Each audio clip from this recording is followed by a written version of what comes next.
Hey everybody, it's Christopher Small, the Unconventional Attorney. Today I want to talk about why it's so hard for business attorneys to find clients outside of business litigation, which we know is easy because everybody's trying to sue everybody. They got to hire you, they don't have a choice. Before I get to that though, I want to remind you, if you are not subscribed to the world's greatest law firm owner club, then you need to come and check out the Sanctuary. It's something I built because I'm a law firm owner too, a place where we can hang out. But I also share all the things that I use with my firm to make it successful. I'm talking about Facebook ads, Google ads, networking, sales, processes, mindset, everything. And I get in there every week and I talk about one of 4 different categories, teach a little something, answer questions. And if you join soon, before April 3rd, you are going to be invited to my online quarterly meeting, which I usually do live, but we're not doing it live this time because of obvious reasons. All Sanctuary members are going to get invited for free. So to go check that out, go to lawyersanctuary.com. All right, lawyersanctuary.com. If you don't come, you're crazy because it's really cheap and the value is off the charts. And what do you get to lose, right? All right, so let's talk about this topic today.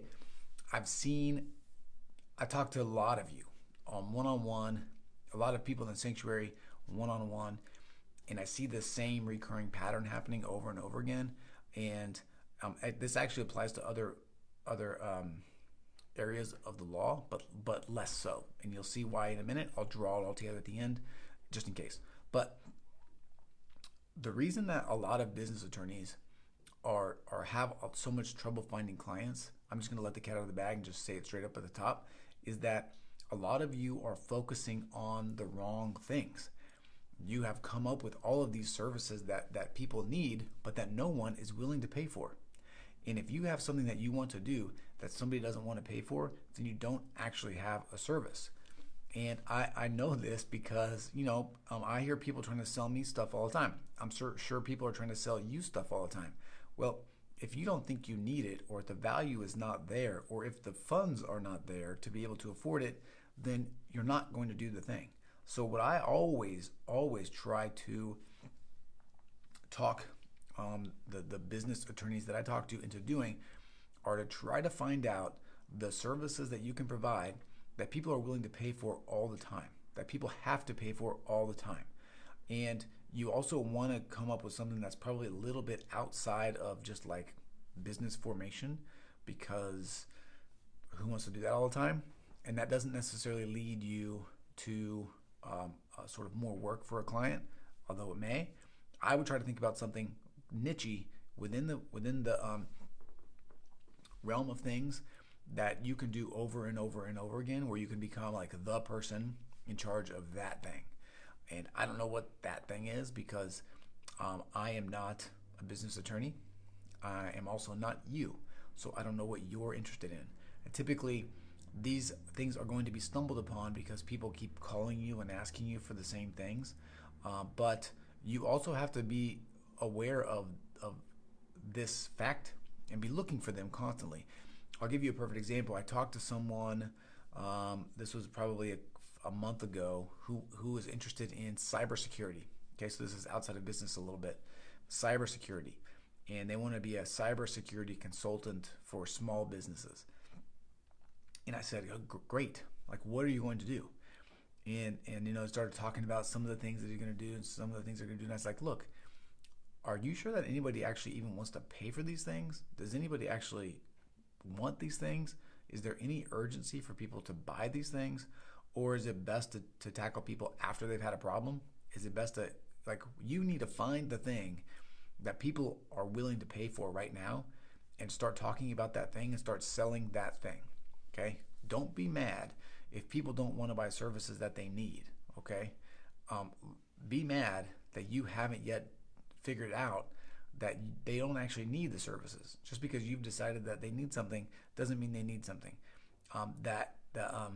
When people start paying for things, that's how you know that they need them, right? If I opened up and was doing estate planning and I was only talking about super high net worth trusts and things like that, and people were not paying me for them, I would try to do something else. And I'm encouraging you to do the same thing. So if you've been talking about HR or talking about privacy statements, I seriously know nothing about business law, so I'm terrible about this.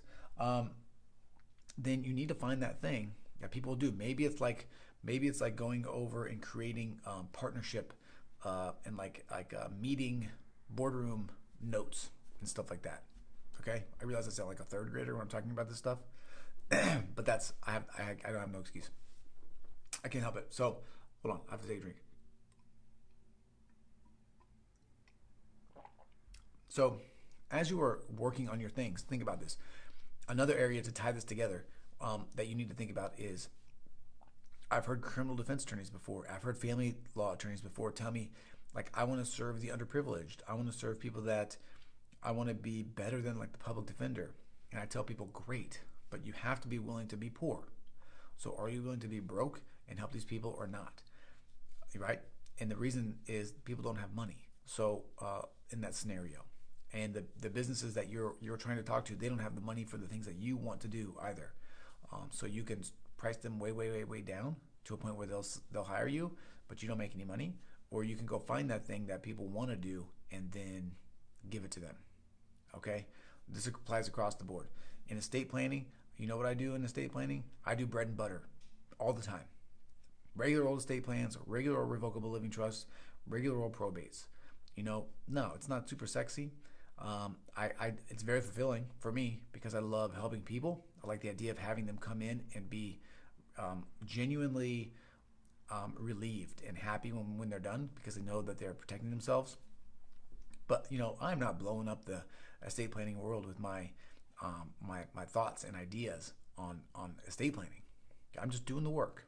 So when you are evaluating what your firm's doing, take a look and see if you are actually offering the services that people want. Okay? It doesn't matter if you think they should want them. If they are not paying you for them, they don't want them. And you may want to try to figure out what it is that they want and then give it to them. And by the way, not to take everything to this stupid virus, but it really applies even more so than now. If you, in whatever practice area you are in, can identify those things, those pain points for people that they really need help with right now, that they are really legitimately looking for, then you are going to get new clients. And hopefully you are getting on video like this and you're talking about them and you're promoting them and you're putting those things out there, because that is how people are going to find you. That is how people are going to learn about these things. They're going to learn that you do them, okay? And you are going to promote the fact that you understand where they're coming from and that you can help them, okay? That's it, I think. I think it's it. It's very easy to do. You have to not let your ego get trapped, or not let your ego trap you into sticking to something that people don't want. So if you keep trying to sell stuff and nobody wants to buy it, market don't lie. That's a rule, okay? Not my rule. It's a rule of life, right? So anyway, that's it. I hope you enjoyed this. If you like this, hit the like button. If you know somebody that needs to hear this, please share it with them. If you have a question or comment, please leave it. If you are not a part of the world's greatest law firm owner group, go and check out lawyersanctuary.com for less than the price of a cup of coffee. You can hang out with me live every week, ask questions, learn some inside stuff, get access to literally my entire firm, okay? All of my processes, all of my procedures, my email scripts, Facebook ads, Google ads, everything. I share it all. I want you to succeed. I'm rooting for you. I will push you hard, and that's why I created it. So, lawyersanctuary.com. That is it. I'm Christopher Small. I'm the Unconventional Attorney. Thank you for your time. Thank you for your attention. I appreciate you, and I will talk to you again soon.